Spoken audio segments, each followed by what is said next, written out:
Bonjour et bienvenue sur la chaîne d'Anatole Gobelin Noob. Aujourd'hui, on se retrouve pour notre numéro 66. Ce fascicule 66 qui est accompagné donc de deux nouvelles couleurs, deux layers, le White Rider Red, toujours avec cet accent extraordinaire, et surtout le Squig Orange. Alors, pourquoi surtout, je ne sais pas. Ça commence déjà bien. En fait, très clairement, on a deux nouvelles peintures qui vont nous permettre de travailler nos réaux. Et ça, c'est plutôt une très bonne nouvelle. On le verra dans la vidéo spécifique sur la peinture. On va passer évidemment à la découverte de notre fascicule, avec toujours une illustration extraordinaire. Et on débute en fait ce fascicule avec un nouveau royaume à étudier, c'est le royaume de la vie. Tout bêtement, le royaume des pousses verdoyantes qui se dressent vers le ciel et tout est en fleurs. Pendant ce temps, à l'ombre des arbres, une fureur ancestrale attend ceux qui voudraient perturber l'ordre de la création. Bienvenue en Guiran. Guiran, le royaume de la vie.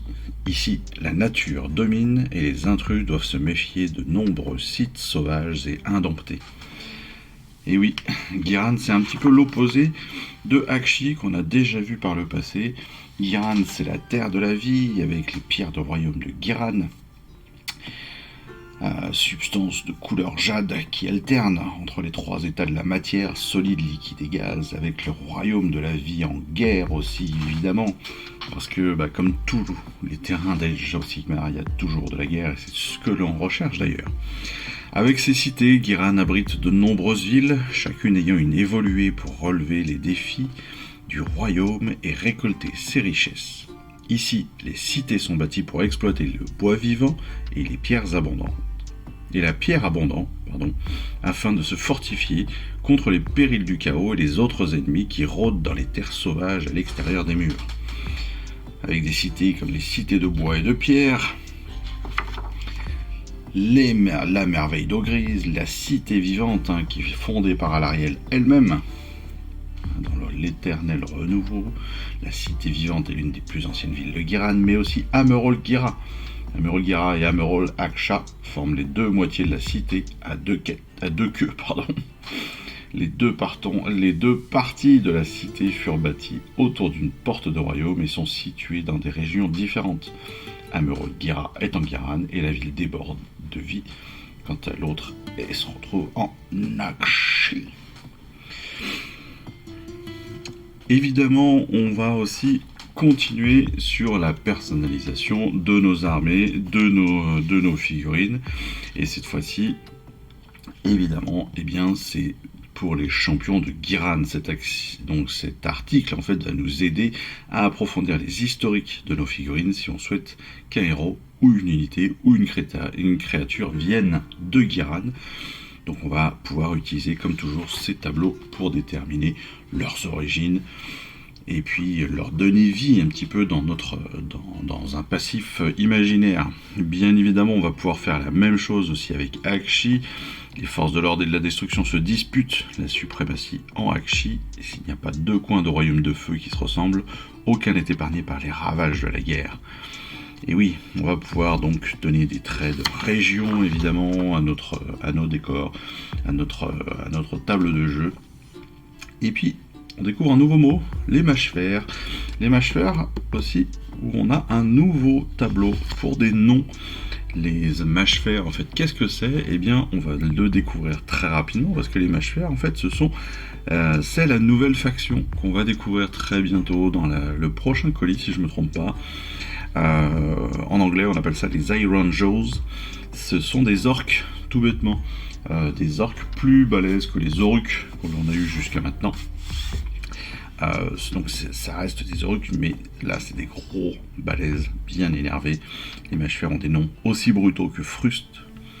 Utilisez les tableaux ci-dessous et sur les pages suivantes pour leur donner un nom. Donc comme d'habitude, on va pouvoir jeter des dés et ça va nous donner des noms à utiliser, comme Margok, comme Gashbak, comme Gozbak, Bozak, Buzrak, Fargik. On sent des noms qui finissent en K, en G et en B, très clairement. Dronhak, Garbog, Zargbog, Zargob. Et puis on va pouvoir leur donner des surnoms aussi, comme Brise de Drac, l'Estropilleur, point de pierre, bouffe-grotte. Non, on mange pas les grottes, hein, croque-squig. Donc voilà, ça annonce que du bon pour la suite. Et puis quand on voit en effet ces figurines, on se dit que ça va être sympa. Parce que là, on a des vraies grosses unités, bien balèzes, bien énervées. Ça va bien accompagner nos unités, nos factions de la destruction. Pour la peinture, on y reviendra évidemment dans la vidéo spécifique peinture. Mais vous le voyez, le Red Red, c'est de pire en pire comme je le dis. Le Squig Orange qui vont nous permettre entre autres de faire des rayos, d'améliorer nos peintures et d'aller encore plus loin dans les détails. Je vous cache la galerie, mais elle est magnifique. Et puis évidemment dans la vidéo de règles de la semaine, eh bien on découvrira de nouvelles tactiques pour la bande de Moloch et pour le Gargan Grand Gousier. Et puis évidemment on finira sur notre plan de bataille numéro 6 de Flammes et Fureurs qui va s'appeler donc Feu à volonté. Et voilà, donc on découvre aussi les prochains numéros. Donc le 67 c'est notre dernier numéro de ce mois-ci, avec les 5 Vincitors que l'on a vu déjà dans la vidéo de présentation du colis. Mais surtout, on découvre le prochain numéro, le premier numéro du prochain colis, le Mégaboss Orruk. Mégaboss Orruk, c'est un Mégaboss mâche-fer. Et donc on va les découvrir bientôt. Et ça, c'est plutôt très très cool. C'est la dernière faction que l'on va découvrir dans cette collection. Donc on va en profiter. On va avoir, je crois, 4 numéros comme ça, quelque chose comme ça, avec des mâches-fer. Je reprends notre liste, évidemment, vous savez, celle qu'on a eue au tout départ, avec nos armées. Et si on regarde bien, on a quasiment tout fait, sauf les mâches-fer. Et en effet, on a 4 numéros avec des mâches-fer. Il ne reste plus grand-chose, parce qu'il nous reste, au niveau des éternels de l'orage, Bastion de Cartalos, et puis les gardes de Dracorage. En termes de Cruel Boys, il nous reste juste le Vasoboss Scumdrake. Pour les villes de fil obscur, on le voit, on a tout. Pour les Sylvanettes, on a tout. Pour les Caradrons, on a tout. Donc voilà, on est vraiment sur la fin. Il ne reste que quelques décors, quelques unités, et on est très très bien. Comme je vous l'ai dit, normalement, la collection devrait se terminer, si je ne me trompe pas, d'ici septembre, octobre ou quelque chose comme ça. Donc c'est vrai qu'on est vraiment sur la fin là. Donc il faut profiter de ces derniers mois pour continuer à kiffer, pour s'améliorer et pour avancer ensemble. Voilà, c'est tout pour aujourd'hui. Petite présentation pour ce numéro 66. On se retrouve très rapidement pour la vidéo de peinture, pour les vidéos de règles. Et puis en attendant tout cela, et puis sinon moi je vous dis à très vite pour une prochaine. Et puis il me reste plus qu'à vous embrasser. Allez, je vous dis à plus. Ciao, bye bye. Je vous remercie d'avoir suivi cette vidéo. Si ça vous a plu, abonnez-vous, lâchez un petit like et un commentaire et suivez-moi sur Instagram où je poste régulièrement des photos de mes dernières réalisations et dernières peintures.